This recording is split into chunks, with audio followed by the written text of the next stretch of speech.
I see a thumbs up. Okay, perfect. Well, good morning, everyone. It's my pleasure today to introduce our ground round speaker, Dr. Bob Kiaii. He's our section chief for cardiac surgery, and he's really a pioneer in minimally invasive and robotic cardiac surgery. And he's had many leadership roles that span across North America, including when he was at UC Davis and Western University as leads for cardiac surgery. He's not only the past president of the International Society of Minimally Invasive Cardiac Thoracic Surgery, but also really a trailblazer when it comes to performing a lot of the world's first procedures, from robotic-assisted coronary artery bypasses to aortic valve replacements. And his work has really helped to shape the future of cardiac surgery, and his contributions to research, innovation, and education are truly remarkable, with over 200 guest lectures, or 200 peer-reviewed papers, and 10 book chapters. Please join me in welcoming Dr. Bob Kiaii, who continues to push the boundaries of what's possible in cardiac care. Thanks, Bob.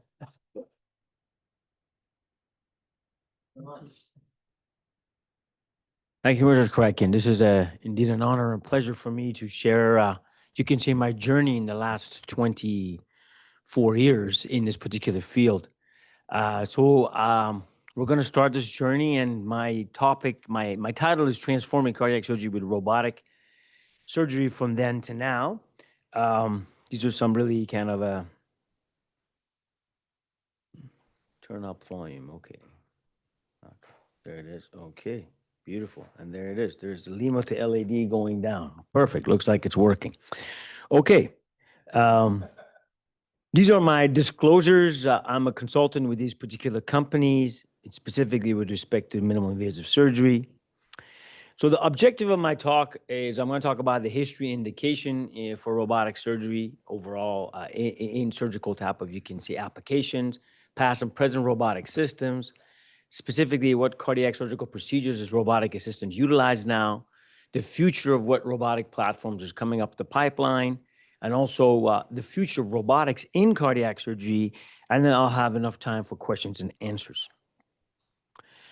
So if we go back historically to 1898, two very famous general surgeons stated these two comments. Surgery of the heart has probably reached the limits set by nature of all surgery. That was by Dr. Paget. And Dr. Billroth said any surgeon who wishes to preserve the respect of his colleagues would never attempt to suture the heart.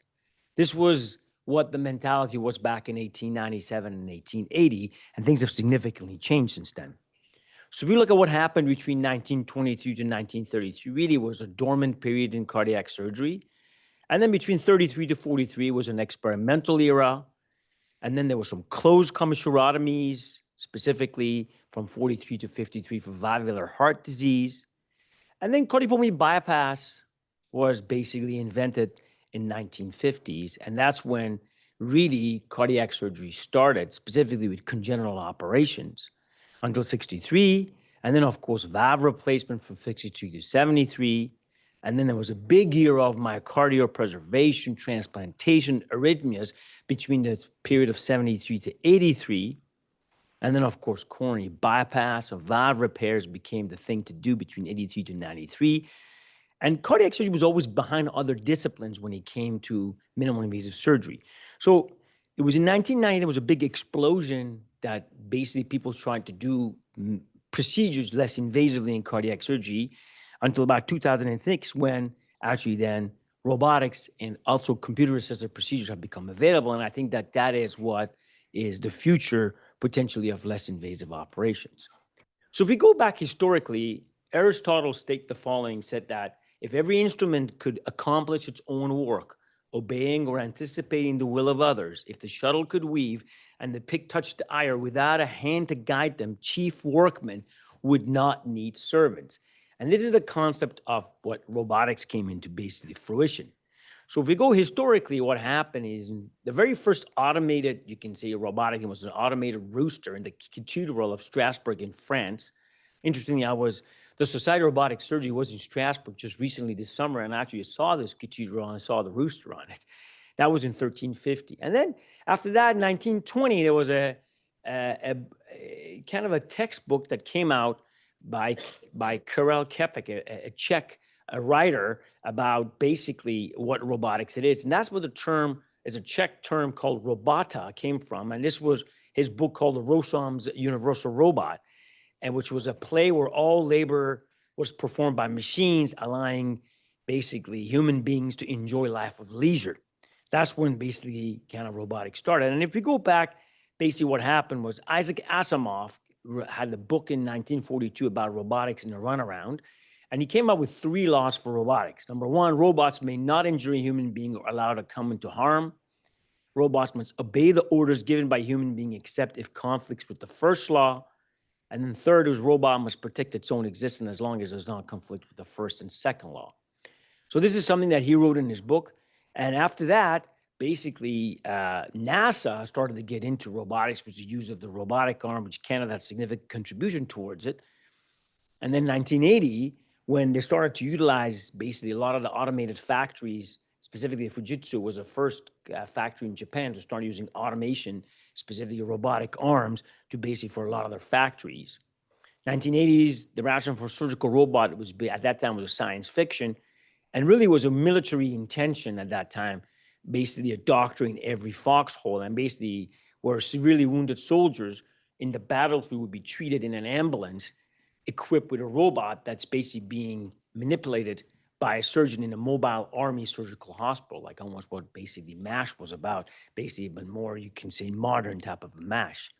And then NASA had a similar vision that when you have got all these astronauts in space, you have a terrestrial physician is able to remove, like, for example, an acutely inflamed appendix from a patient that's basically in the space station.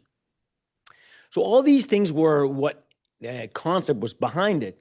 And in 1990s, it became more compelling reasons for a robot because it became apparent that, as we know, laparoscopic was the first endoscopic type of a minimal invasive procedure that was basically kind of performed by general surgeons, obstetricians, and cardiac surgery was not really yet in the forefront of that. It became available that these minimal invasive laparoscopic surgery was a limitation for cardiac surgery because we couldn't do macroscopic anastomoses, such as coronary anastomoses. And then the conventional laparoscopic instruments were rigid tools, were almost like basically moved in basically 2 axes. They didn't have all the degrees of freedom that our hands do. Therefore, it was obvious that there was a limitation. Therefore, we need to have better equipment. Hence, to be able to have the pitch and the yaw that our hands have, and to be able to basically tilt the instrument up and down from the left side to the left side, from one side to the next, was obvious that there was a need for a more sophisticated instrument. Basically, when we were doing surgery, we were forced to operate with chopsticks, which we're not usually doing it when we're actually operating in an open field. And also, if you look at basically the endoscopic instruments at that time, the endoscopic cameras that were all binocular vision, we all rely on our depth perception. And that's what something that was lacking in the laparoscopic cameras that transmitted only a 2-dimensional image. So therefore, this was more for excisional and not for reconstruction. That's what cardiac surgery is. Cardiac surgery is more for reconstruction versus basically excision. So at that time, in 1989, there was a PhD individual with the name of Yulon Wang, extremely an entrepreneur and smart. He came up with this Computer Motion Incorporated company and came up with different robotic platforms. 1993 came up with just a ESOP, which was the automated arm that was basically voice activated. Then came out with, in 1996, when it was FDA approved, and then came out with a multiple arm. And I was very fortunate that I started my cardiac surgery fellowship in 1998, where I got basically introduced to these particular type of things. So this is the one-arm robot arm, which was voice activated, that primarily held the camera. And the way it was like that, it would basically go on to the bedside, like exactly as you have seen the picture here. This is how we started endoscopic internal mammary harvesting for coronary bypass grafting surgery, where we operated with endoscopic instruments, and then we had the arm that was activated by the surgeon, and they would say in, out, right, left, and we'd move it for you. And this is how we started basically coronary surgery. And this is a picture of us in the operating room at the London Health Sciences Center. And then we moved on utilizing the similar thing for valvular operation, where patients were positioned, as you can see, on the right lateral decubitus position. The arm was holding the camera, and we were able to basically utilize the voice activation to do that. Then we came out with a 3-arm system, which was called Zeus. And again, two of these arms were manipulated by the surgeon at the console, but the camera arm, again, was voice activated by the surgeon. And this is a picture. As you can see, we're undergoing an endoscopic harvesting of the internal mammary artery in the operating theater. Of course, that was not the ideal type of, you can say, robotic platform. The Da Vinci robotic telemanipulation system was created in 1995 by these three individuals, and they formed a company called Intuitive Surgical, which is primarily has dominated the robotic surgical platform for the last 25 years. So this is the very first generation that we acquired this particular platform in 2000, and we operated on for the 5 years until other robotic systems became approved for cardiac surgery. So right now, presently, the Da Vinci robotic system is the only system that's approved for cardiac surgery. And this is the generation of the different systems that have gone since 1998. Was a standard system that went on to the Da Vinci SI, the Da Vinci S high definition, Da Vinci XI, and of course, most recently, 24 is a Da Vinci 5. And these are the generations that Intuitive Surgical has come up with robots that has now allowed multidisciplines of surgery to utilize this. So I just wanted to bring this attention to this particular quote by Dr. McGilvery, who was a past president of the Society of Thoracic Surgeons. He said that the management of heart disease has evolved dramatically over the past 2 decades. The surgical treatment option must be tailored to each patient in order to optimize the benefit and minimize the risk of detrimental effects. I think this is very critical because not every patient is a candidate for this basically type of intervention. Patient selection is of utmost importance to make sure that the patient gets the best care. And I think this is all done by teamwork. So if you go back historically, Dr. Lillelei in 1957 performed the very first mitral valve repair. And when he did that procedure, he did a femoral cannulation for cardiopulmonary bypass, and the access was through a right chest. After that, for the next 35 years, the primary access for any type of cardiovascular intervention is a standard sternotomy. It wasn't until 1980 when Dr. Benetti was the very first person to introduce the anterior limited anterior thoracotomy approach for bypassing the LAD. And then subsequently in 1990, the minimal invasive direct coronary bypass mid-cab operation came into fruition for specifically bypassing the anterior chest part of the heart. Then, of course, since then, with less invasive techniques, evolution of newer methods, and also with the availability of endoscopic techniques, we've managed to expand our field and be able to do much more in terms of revascularization. So the last 2 decades has been a big, huge trend in increasing this minimal invasive access surgery because specifically has shown to improve survival, fewer complications, and quicker return for the patient to basically their own functional health. So this is when was the development of robotic mitral surgery, where you overcome the limitation that existed, gave the surgeon all the hand dexterity they needed, which is all this degrees of freedom, which is 7 degrees of freedom, which enabled the surgical technical ability. And if you see this picture here is Dr. Dept, which is one of the fathers of cardiac surgery at the age of 97. That's Dr. Chilwood showing him. Dr. Chilwood is one of the pioneers, probably one of the fathers of robotic surgery. So Dr. Dept, prior to passing away at the age of 98, he visited Dr. Chitwood and was actually trying out the robot and basically see how it is. So that's Dr. Dept on the robotic in console. So if we look at basically what happened was, it was a technological evolution. And the way I got this slide from Dr. Chilwood was a trek to the top, almost like climbing Mount Everest.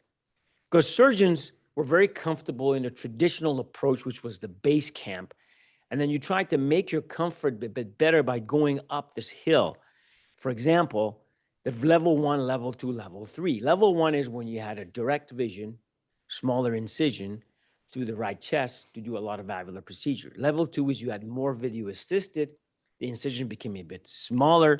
Level 3 is when you basically completely do video directed with some robotic assistance. And level 4 is completely robotic telemanipulation, which is port incision. And that's where basically we're heading as the robotic, you can say, platforms are continuing to improve. But the most important thing, this is a heart team approach. This is a team approach, it's not an individual thing, where I think that the patient and the family have to be in the center to agree with the treatment that they would like basically to have. And with all these different disciplines basically contributing towards the decision-making, what therapy is best for the patient. This is usually the setup. The setup becomes very complicated because you take the cardiac surgical OR, you add to it an extremely large instrument that has got a console, the robotic arms, and also what we call the video tower. So therefore, for this to be successful, you have to work as a team. Again, it's a team approach in delivering this type of care. So if we go and look at robotic surgery, there's two types of procedures. There's extracardiac procedure, which is specifically doing coronary artery revascularization. And then there is basically the intracardiac ones, which is valvular surgery, atrial septal defect closure, removal of foreign bodies, removal of masses. So these procedures are very different from each other. And anybody who wants to endeavor on robotic surgery, it's best to start in the extracardiac before you move on to intracardiac, because intracardiac requires cardiopulmonary bypass, becomes more complicated. So the extracardiac procedures essentially is revascularization, and the evolution is towards a totally endoscopic bypass. This is how it started. Started as off pump, which is op-cap, then with non-sternotomy coronary bypass, which is what mid-cab is. And then, of course, totally endoscopic, which is the ultimate goal. The goal is to do a Band-Aid type of coronary bypass where you only have keyhole incisions. Of course, the indications is you've got a frail patient, multiple comorbidities, younger patients are not candidates for PCI, prior stroke, and all these indications that makes the patient at higher risk to undergo a conventional operation. These patients should be considered for potentially less invasive approaches. This is an example of a 47-year-old lady that we operated on. She was a very bad diabetic, morbid obesity, insulin-dependent diabetes. And we basically did a hybrid approach where we bypassed the left anterior descending coronary artery robotically and managed to have stenting of the other vessels. This is a case example I'm going to go over. This is a gentleman, he's 74-year-old, presented with angina CCS class 3 and right functional class 3, past medicals. He had a liver transplant and immunosuppressive drugs. And subsequent to the immunosuppressive drugs, he had definitely renal insufficiency because of all the cyclosporin that he was on, and then had history of colon cancer, previous right hemicolectomy, hypertension, diabetes, and renal insufficiency. So we discussed this. This is a patient's angiogram. This is an example. The patient has got normal LV function, but as you can see, he's got very focal disease of his right coronary artery, very proximally, very focal, not diffuse. That's very suitable for percutaneous coronary intervention, as you can see right there. So we had the team discussion, just like we have our triage rounds with our cardiology colleagues, and we thought that this patient probably would benefit from a hybrid revascularization because, as you can see, he's got an ostial LAD disease, ostial LAD stenosis that's not very suitable for stenting, because if they stented, they would go into the left main. His circumference artery was normal, and he's got a really decent target in the left anterior descending coronary artery for surgical revascularization. So hence, this patient was taken to the operating room. This is the setup. The patient is set up in the left lateral decubitus. We first put the thoracic ports. Thoracic ports are usually placed in the 3rd, 5th, and 7th intercostal spaces anterior to the anterior axillary line. Again, these are done with undergoing patient had a CT scan. Before, with the CT scan, determine exactly which ports were basically intercostal spaces were put in the ports. So the ports are inserted, and immediately we utilize carbon dioxide here because we got to utilize the introthoracic cavity, and all the ports are inserted under direct visualization of the endoscope. So ports are inserted. That tubing is where the carbon dioxide is being inflated into the chest to give the chest a full, you can say, space that we need. Patients on single lung ventilation. And we also put another port to evacuate the smoke and allow proper, that's a smoke evacuator, because as we use electrocautery, smoke gets basically created. So once the endoscopic instrument is docked, the robot comes in. And again, this is a teamwork because we've got specific individuals that dock the robot. And then we go ahead and adapt the instruments to the robotic arms. And there it is, a binocular vision that gives you a 3D image of exactly what you see inside the chest. So this is the patient's chest. We're going and harvesting the left internal thoracic artery. You can do the skeletonizing method, or you can do it utilizing basically a pedicle method. This particular thing, we're doing a pedicle method.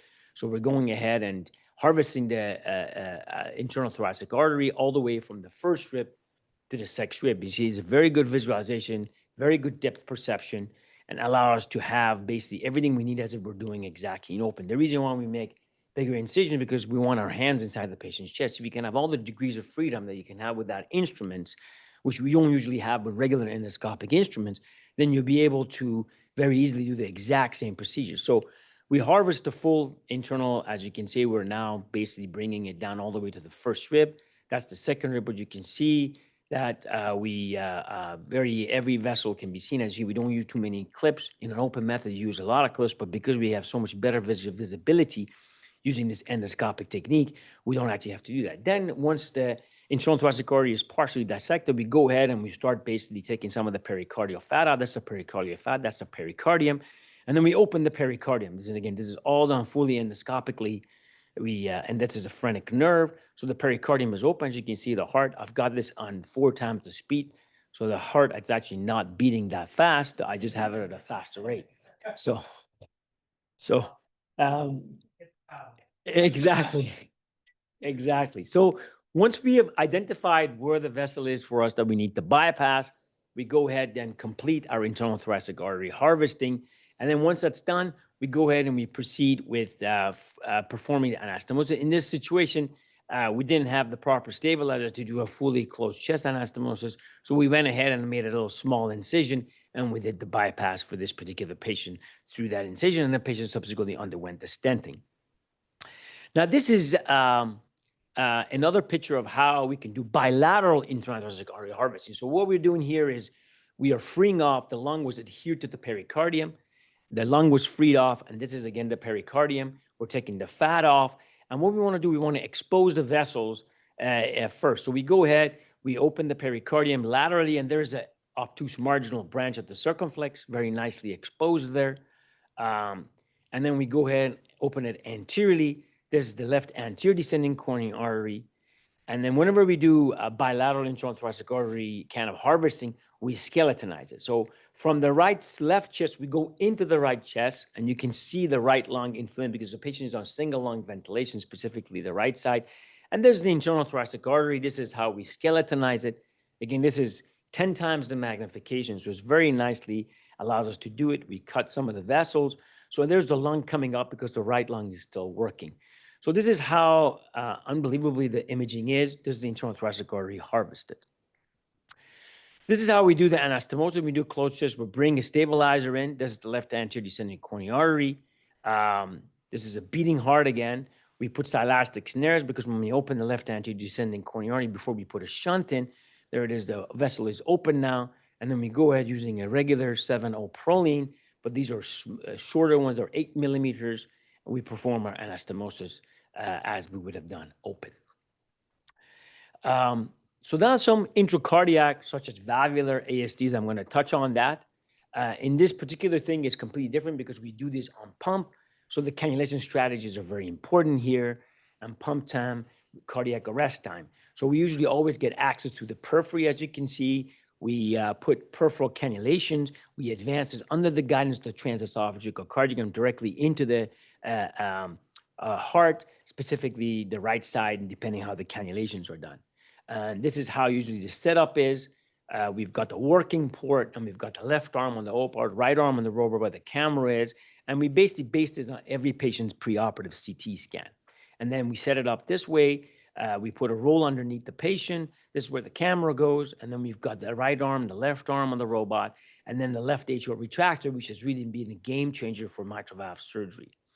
So in terms of aortic valve, we usually perform the aortic valve through the second or third intercostal incisions, and the mitral valve generally is done through the fourth intercostal. And if we do both valves, we go usually in the third because it gives us good access for both basic cases.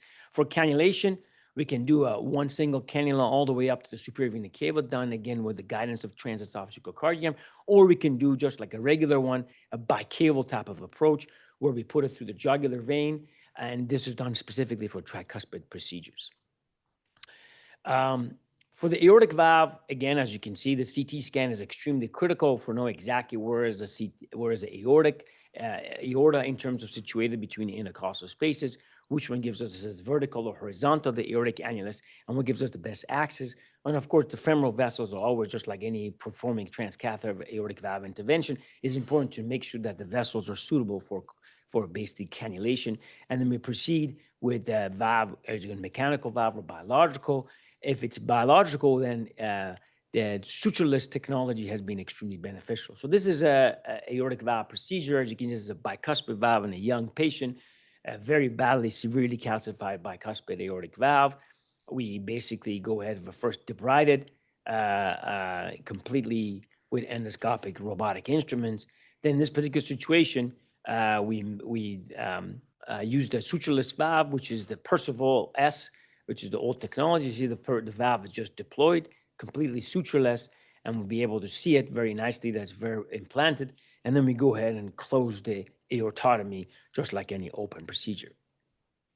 For mitral valve, again, depending if we're doing a combined with tricuspid or not, if you do tricuspid along with mitral, then we basically always do jugular vein cannulation along with femoral cannulation. And this is the left atrial retractor, which has been the game changer in mitral valve surgery. It allows us to have a dynamic retractor that allows us to expose the mitral valve very nicely. And then, of course, we use Gore-Tex loops to repair the valve, not pushers. And of course, the big thing is this annuloplastic core knot, which is the fasteners that has expedited us not requiring to do sutures to do the annuloplasty type of procedures. So this is how we open the left atrium. After we've got myocardial arrest, we go ahead, we open the left atrium, again, completely endoscopically, robotically. And the important thing is you've got a bedside assistant, bedside surgeon that passes the instruments, changes the instruments, puts the sucker in, as you can see, allows us to expose it. Once we're inside, this is where the game changer is, this dynamic left atrial retractor. Allows us to bring through the fourth arm on the robot, this retractor into the left atrium. We're looking inside the left atrium. That's the mitral valve. As you can see, there's a torn cord there. So we can really see the mitral valve extremely nice. You consist of valvular apparatus and everything. And here in particular, we can go on a resection. So this dynamic left retractor has been a huge, you can say, change in terms of us being getting an exposure of the mitral valve. We can do concomitant atrial ablations if patients have got atrial fibrillation and the left atrium size is relatively acceptable for ablation. This patient had a very small focal torn cord, as you can see right here. That's the torn cord that was given the patient mitral valve regurgitation. So before we go ahead and do the resection of that or putting cords in, we proceed in doing an ablation. We use a cryoablation, again, with a robot. The bedside surgeon introduces the probe. There's the cryo probe being introduced, and with the robotic arm, we'll hold it in place, and we go ahead and perform a full ablation using cryotechnology of the left atrium, and that can also extend to the right atrium. You see, we go right down to the mitral valve annulus, and then we extend it all the way around to completely isolate the pulmonary veins. So this can easily be done with a robot with assistance. Again, the left atrial retractor up here is holding it very nicely. This is an example of a mitral valve repair. Again, this is SPED. We open the atrium. We go inside. This patient had a prolapsed posterior leaflet. We're repairing it with Gore-Tex cord. Again, this is a team approach where the bedside surgeon is as critical. Doing all the tying is done by the bedside surgeon, and I'm just holding the knot for the individual and it's just done as a team. This is a teamwork, exactly like basically performing in sports. Then this is the annuloplasty band is introduced. Then we go ahead and repair the full repair by doing the annuloplasty suturing. We put the sutures in, and again, the bedside surgeon goes ahead and does the clipping with this core knot. And then we test the valve. The valve is looking completely good competency. And again, we have achieved what we have as a team. This is a patient with a myxoma.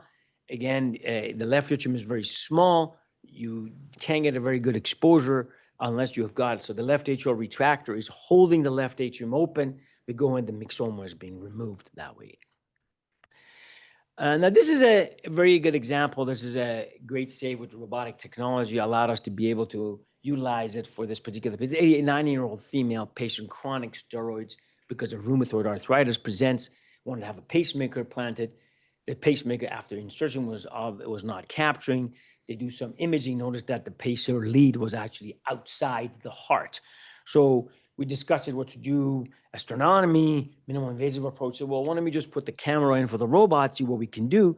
And this is what we see. As you can see, the pacer lead is completely outside the right atrium and has actually made a hole in the pericardium right below the phrenic nerve.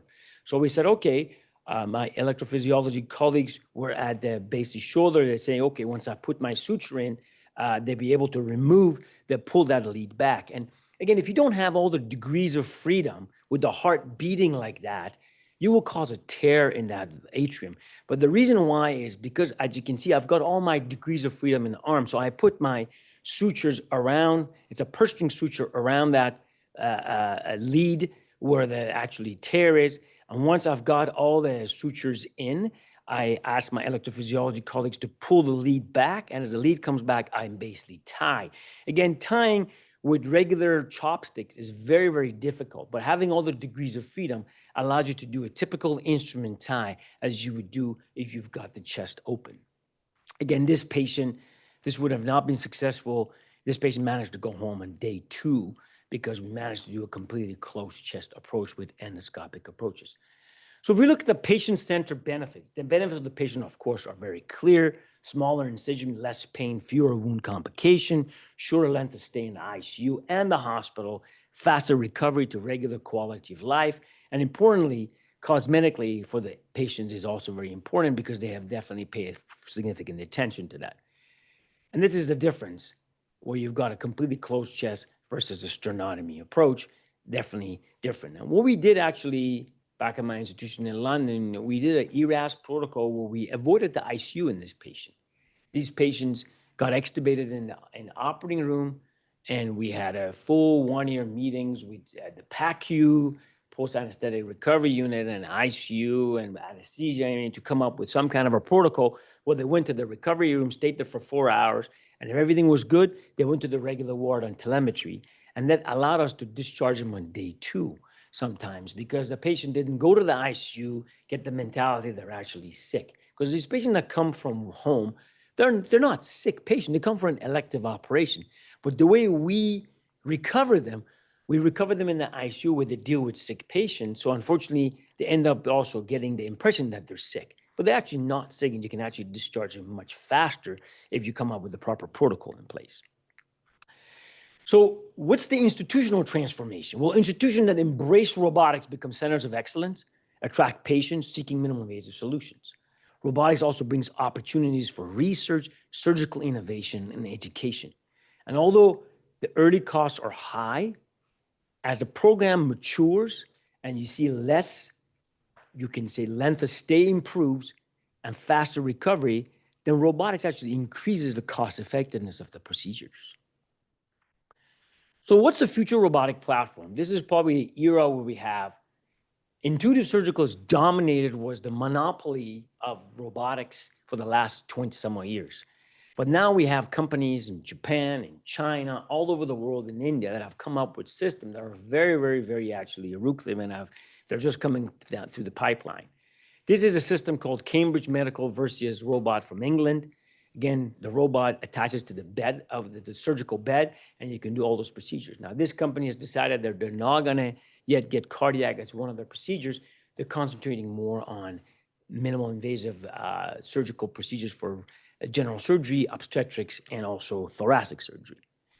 This is a Medtronic surgical robotic system that, again, also has decided not to have cardiac as one of the procedures yet because they want to make sure that the other procedures are going well. But again, this is a big potential possibility. This is a huge one. This is a company, Kawasaki, who was basically one of the biggest developers of the robotic arm. They basically teamed up with a medical pharmaceutical company. They came up with this company called Metacoroid, which is medicine, and then android is basically man. And they called Metacoroid, and the name of the robot is a Hintori robot.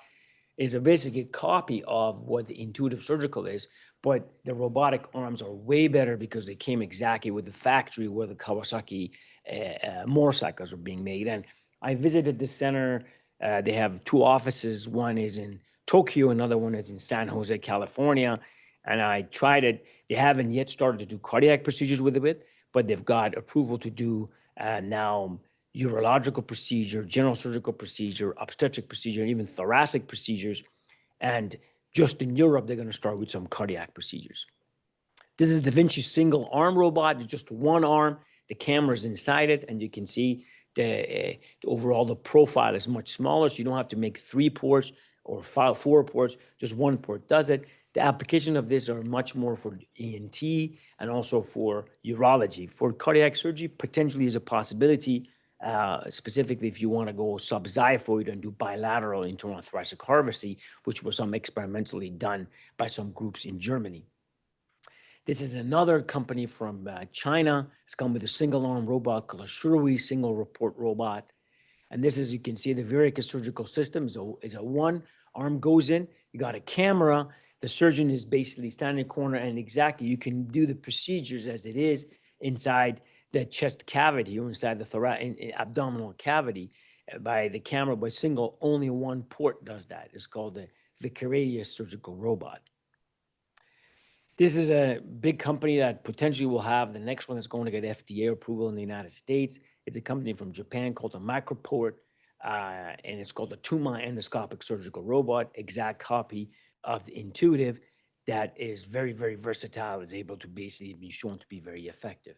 This is a company from India, one of the cardiac surgeons that one of the pioneers in robotic surgery moved on and says he's going to create his own company, has been very successful. And they've done some cardiac procedures in India with this particular type of called the SSI surgical robotic system called Mantra.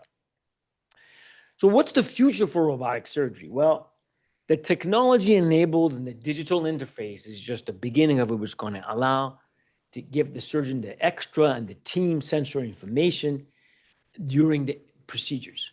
It's a tremendous potential to harness the future, such as artificial intelligence, machine learning with automation. The advanced visualization will allow individuals and the whole team to be able to see the entire procedure better and provide better care and perform more complex procedures. This is an example of how you can take CT scan of a patient, give it to a computer and say, detect which ports do I need to put my endoscopic ports to get the best access to the left anterior descending coronary artery.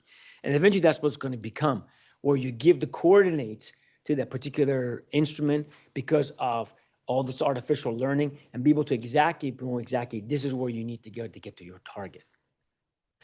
And this is an example of how potentially coronary surgery can be you can say technological advance, where you've got a stapling device that has been loaded with the internal mammary artery on it. You make a small arteriotomy in the coronary vessel, the staple goes in, and then within like seconds, a staple anastomosis is created. And this can go on an arm of a robot, and you can do an anastomosis basically very, very, you can say repeatedly successfully. And then of course that suture is then closed off.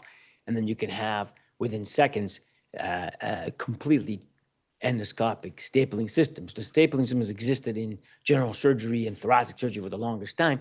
And now basically is making its basically, you can say, entrance to the field of cardiac surgery. So to summarize from then to now, in the 1990s, robotic cardiac surgery was a novel experiment confined to only a few pioneering centers. And I was extremely fortunate to be involved with one of the centers that had adopted this type of technology. I started in my journey in Germany when I did my robotic surgery fellowship with one of the fathers of cardiac surgery in robotic surgery, Dr. Fred Moore. And then I came to London, Ontario, where I was able to get access to that. Now it's been shown that it's safe, reproducible, well-established in mitral valve repair and also in selected coronary procedures. The future is that with advancing platforms that we're seeing coming up, use of artificial intelligence, we can expand the indications and potential significantly better outcomes. The potential is the training. You can take basically a patient's anatomy, patient's pathology with a mitral valve, a coronary, and put it in basically in a software and have the trainee practice the night before they do the procedure, because this can be done all through basic artificial intelligence. So it's going to make training of our surgical trainees much better in terms of being able to have access to these. Enhances with augment surgeons' capabilities, because as you got this marriage of hardware, with software, the digital interface to enhance the ability of the surgeon to be able to do the procedures. You can do real-time decision-making because you can have inputs from different sources directly coming into the particular platform. And you augment, inform, extend the surgeon and the care of the team capabilities and enhance the surgical outcome by reducing injury and important structures. So the cardiac surgery that was going to happen like in 2030. Well, technological innovation, whether it's applied or basic, remains the insulin pathway to new therapy. Surgeons who seize the challenging helm become the captains of innovation and secure surgery's future. Those who avoid risk to abrogate their patient's fate, of those who can systemically manage risks incumbent of this progress. But seemingly a major, I think, obstacle would be, and the risk today, is the cost associated with deploying such technology, specifically in our healthcare system, that we need to come up with methods by which we can have a good balance to provide the best for the patient and be able to basically also deliver better care. So future of surgery, a surgical robot, robotic catheters, robotic positioning surgical tools, intraoperative camera manipulation, artificial intelligence, and have a sense of touch haptic feedback to be able to get back some of that sensory, you can see, input that we have now when we do operations. So cardiac care 2030, this is how the potential with the cardiac ORs and cath labs are going to look like, which is basically a mixture of multidisciplinary approach, catheter surgical platforms, computer-assisted procedure, artificial intelligence, and of course, automation. So in conclusion, robotic surgery has transformed cardiac surgery not only in how we operate, but in how patients experience surgery and how they recover. Their journey from then to now reflects the power of innovation, the perseverance, and the vision of basically the healthcare workers. As we look to the future, the story of robotic cardiac surgery is still in its infancy. We're just at its beginning, and one that promises even greater possibilities for our patients. Thank you very much for your attention. I'll take any questions now.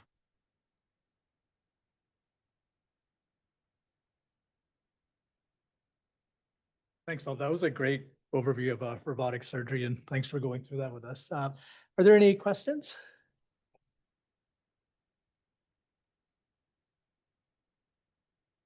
Okay, I will figure that out. Where do I do that? Thank you. Okay, I got it. I think I'm good. Yeah, it's unmuted now. Too much technology. Too much technology, yes. Actually, Bob, while we're waiting, I have a question for you. So one is, I think a lot of us, encounter undergrads and med students who, want to be cardiologists, cardiac surgeons. They talk to us. And so if you're a 20-year-old now, you're probably looking at 15, 20 years before you become a cardiac surgeon. You got, med school, residency, fellowship, maybe some research training. So 20 years from now, do you think robotic surgery will be truly robotic, where the AI can do the surgery? 20 years? Yeah. I have no doubt. In 20 years, Yeah.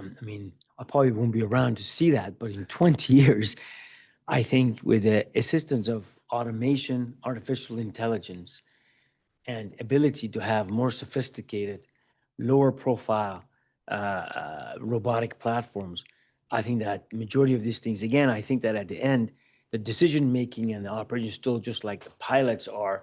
Like the pilots have had automation for the longest time, where they put the basically plane on autopilot, and at the critical moments of landing and takeoff, they basically have it. I think that similar type of thing that has existed in aviation is going to come to, you can say, medicine and surgery, but of course with different amount, because at the end of the day, sometimes every patient is different from each other, and it's good to have, again, the surgeon overlooking that. So yes, I think we'll be there, but somehow with surgeons being more in control of it. It's good, helpful knowledge for young people looking at future jobs.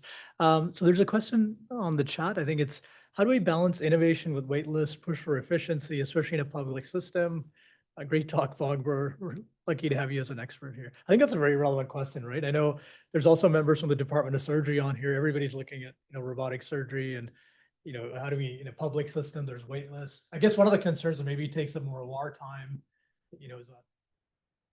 I think at the beginning, the length of the operations are going to be longer, no doubt about it, as you go through the learning curve. But once the team becomes quite efficient at it and becomes something like a norm in terms of setting things up, setting the draping, setting the robot, I think that eventually you can see that it's going to be much faster And therefore, the waiting list is going to get much basically addressed quicker. But again, there's that learning phase that I think everybody has to go through, just like everything else, to be able to get there. But eventually it will be effective, just like if you look at the cost entailment of these procedures, once the team becomes efficient at it and they become expert at it, then definitely cost effectiveness improves as well. Thank you. And maybe related to that, oh, sorry, go ahead, Catherine. You have a question? Yeah. Feel like I just went to a Star Wars movie. From first movie to 2050. So where are we on that pathway?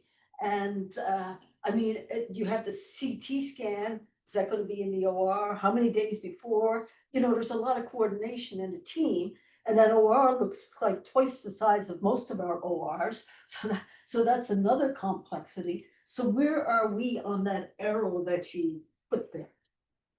Very, very good question. I think that we haven't yet even close to reach to what that final picture of that OR is, where that's what's going to happen potentially in the next 10, probably 15 years. Right now, where we are is the OR is going to be just like a regular OR.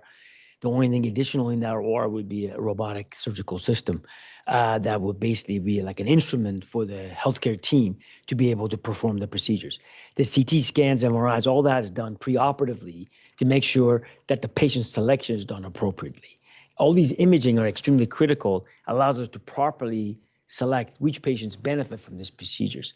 If patients have got too much burden of disease in their vessels and performing this procedure by cannulating the vessels and not going basically centrally for the cannulation or other things is going to make the procedure more complicated.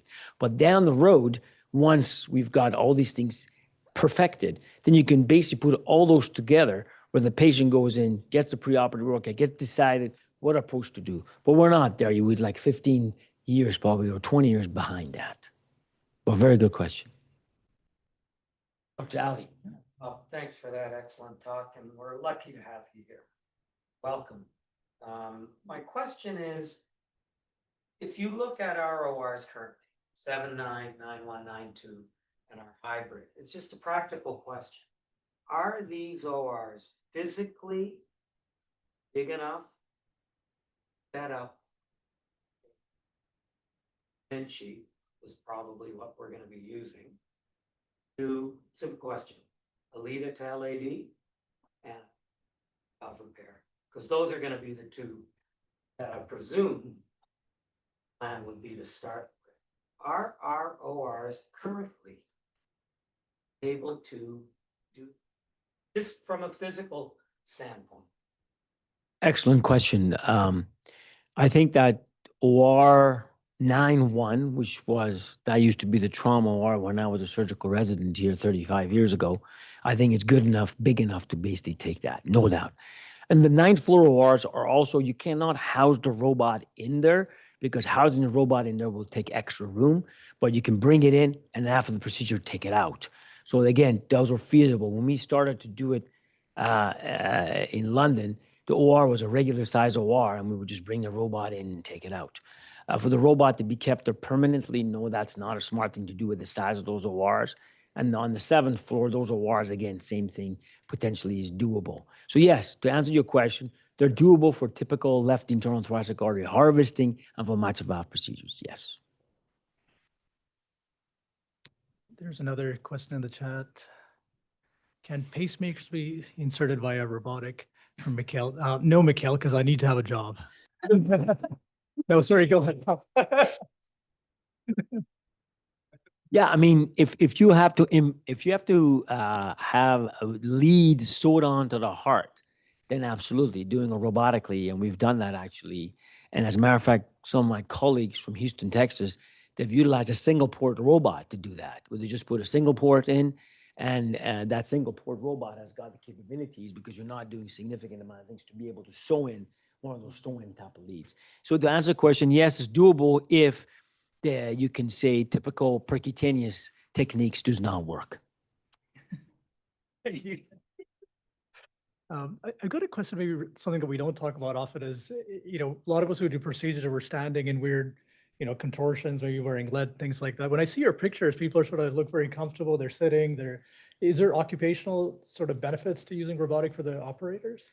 That's an extremely great point. I think that that's something that has not yet been really fully studied, but I wouldn't be surprised if ergonomically it's much more, you can say, suitable for individuals to avoid certain, you can say, long-term, you can say, injuries that our body sustain because of standing for a long time with our posture in a particular way.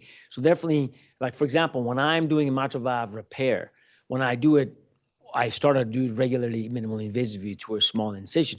That's much more strenuous on the body compared to when I'm sitting at a console and I've got the basically bed elevated to the point that I can see it as if I'm basically seeing it. I'm in a movie theater almost. And it's very, very comfortable. So yes, I think that ergonomically will allow us to have less potentially, you can say, in terms of sustained injury in our bodies. With the present system you have, how many CV surgeons does it take to do this procedure? Well, the team compromises of the usual operating team for cardiac surgery, but it's very critical for in cardiac surgery to have what we call a bedside surgeon and a console surgeon. Procedures cannot be performed with just a console surgeon because a bedside surgeon in cardiac surgery specifically is extremely important. So this is a two-surgeon type of a, you can say, procedure with the regular team, which is of regular assistants. And sometimes you've got two consoles where the resident or the trainee is on one console, the surgeon is on another console, and the surgeon, just like driver's education, allows the trainee to do exactly what it is, points where to go and everything. And the bedside surgeon, of course, is there to make sure that things go and does the knot tying. So it's a two, you can say, surgeon type of procedure. There's just a comment in the chat that I guess there could be MSK risk with robotic surgery as well. Then Tomas has a question about, the cases, the volume that can be done in high volume centers and how many can you do in Calgary? I'll just add a bit of info to that as well. But, so Calgary is looking at getting, robots. There was talk of bringing quite a few in between the different hospitals sharing. When I've talked to other Canadian centers, usually cardiac surgery in a place with a robot seems to have access maybe 1 or 2 days a month. That seems to be kind of the number that we would probably expect to start with as well. Correct. But yeah, if you want to maybe talk about the volume and. This is a surgical instrument. So when we first got it, this was shared by general surgery, by urology, and at that particular hospital, there wasn't any OBGYN. So the OBGYN had their own robot at their own institution because that's extremely now useful for OBGYN urology. So we shared it with the urologists, general surgeons, and as you said, we each had a couple of days a week. And we would basically have our slot, and that day the robot was assigned to cardiac, the robot was assigned to thoracic, and we would basically utilize it because it was a sophisticated surgical instrument. But of course, institutions that have the capabilities of having more surgical systems, then every, you can say, surgical discipline had their own robot assigned, had their own, and that way they would basically just sharing amongst the different members. So depending how the setup is, depending how much of the robot access do you have. But generally, yes, it's shared amongst different disciplines. How much does one Da Vinci robot cost? Unfortunately, the Da Vinci 5, which they just came up with. The one that you would like potentially. Yeah, the XI is about $1.8 million. The Da Vinci 5, which is the more sophisticated one, it's got haptic feedback, but I don't think really a significant advantage is about 2.2 million. But that will definitely get affected because the system that I just explained to you called the MedBot from China, that's 900,000. And that's just being worked up for FDA approval. Once that gets FDA approval, then there'll be a competition amongst them. Before, Intuitive Surgical had the monopoly. So they kept on increasing the price. And basically, nobody could do anything about it. But now that we've got so many different systems that are coming to fruition, and I think once gets FDA approval and Health Canada approval, I think that will allow that prices to come down significantly because there'll be competition. That's the upfront cost. What are there maintenance costs like? There's just annually typical or- disposables. For example, I did a cost analysis for cabbage. We usually use 3 instrument. The disposable cost is about almost close to $1,000 per case. $1,000 per case. We did an analysis because we avoided the ICU, and avoiding the ICU, discharging the patient sooner with all the extra costs and everything is $5,000 saving for patient undergoing cabbage. Okay, we'll do. Can you access the ICU budget, bring into your CV's budget? Okay, Z made a comment about lots of space at South El Campus in case you're looking for space. Wonderful. Maybe we'll do one more last question from Suleiman, and I think it's a very relevant question because you talked about that historically it was for NASA and military to do remote surgery. Could that actually be done? If you have a remote area where they have a robot, could the surgeon here do the surgery there? Oh, absolutely. I think historically, if you go back 24 years ago, they did a transatlantic laparoscopic cholecystectomy with a robot. And then, of course, because of the lag and because internet at that time was still in its infancy, people turned off of it because there was a lag.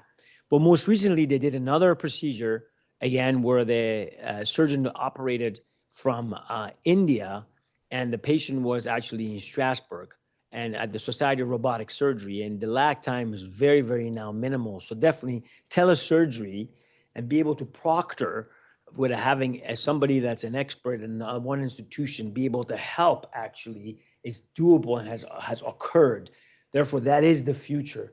Telesurgical systems where you're able to do procedures remotely and teach remotely in these centers that basically are just starting it. Definitely that is the next thing in the future. That would be pretty cool. So what would be required at the underserviced center? Do you need a full surgeon to put the ports in, or could you have somebody trained very minimally who could do the ports in? Or Well, this is why you don't start with cardiac surgery, because in cardiac surgery, if something goes wrong, is Dr. Ali is there, really is not good. But that's why they started with like lap choles and things like that, that usually do not need somebody being expertise in the type of, you can say that procedure to be at the bedside. So, Any jobs too. Yeah. correct. So I think that eventually you will need expertise at that particular institution in that particular field to be able to troubleshoot, to be able to take care of something does not go the way it's supposed to go. That's cool. Well, thank you, Dr. Kiaii, and thanks everyone for coming. Thank you, Mark. It's a pleasure. Thank you. Well, thanks. That was awesome.